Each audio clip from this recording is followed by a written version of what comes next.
में 3 उड़ानें रद्द कर दी गई। हालांकि सुबह ही की हल्की बर्फबारी के बाद ये अब लेह में जो तस्वीरें हैं वो इस तरह की हैं, कुछ की धूप दिखाई दे रही है खिली हुई, लेकिन लद्दाख में तापमान भारी गिरावट अभी भी दर्ज की गई है। न्योमा -14.4 डिग्री सेल्सियस के साथ लद्दाख का सबसे ठंडा इलाका है। इस इलाके का नाम न्योमा है। -14.4 डिग्री सेल्सियस तापमान यहां पर दर्ज किया गया है।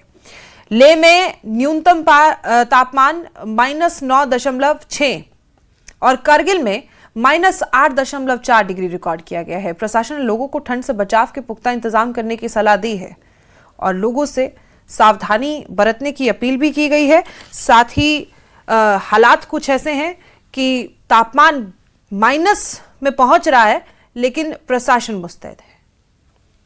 मैं मुरुख संजन लद्दाख से वेदर रिपोर्ट के साथ आपको बता दूं कि बीते हुए 2-3 दिन से लद्दाख में ठंड बढ़ रहा है, जिस कारण जो तापमान में भी काफ़ी गिरावट आ रहा है। आपको बता दूं कि कल लेह सिटी की टेम्परेचर की बात करें तो -11 थे, जो कहा जा सकता है इस सीज़न का सबसे न्यूनतम तापमान कहा जा सकता है। आज की बात करें तो -9.6 डिग्रीज।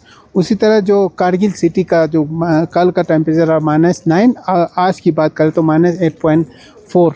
उसी तरह आपको बता दूं कि जो पादुम जांस्कर जो सबसे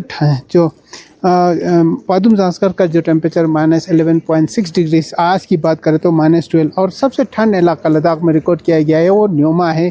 कल की बात करें तो -12.8, हालांकि आज उससे भी ज़्यादा ठंड है। न्योमा में रिकॉर्ड किया गया कि -14.4। और दूसरी बात जो आज थोड़ा हल्का हल्का बर्फ़ भी गिरा था, उसके कारण जो 3 फ्लाइट भी कैंसिल हुआ। आपको बता दूं जो जम्मू का जो 2 फ्लाइट है, उसी तरह जो एयर इंडिया और इंडी स्पाइस जेट, ये सारे 3 फ्लाइट कैंसिल हुआ।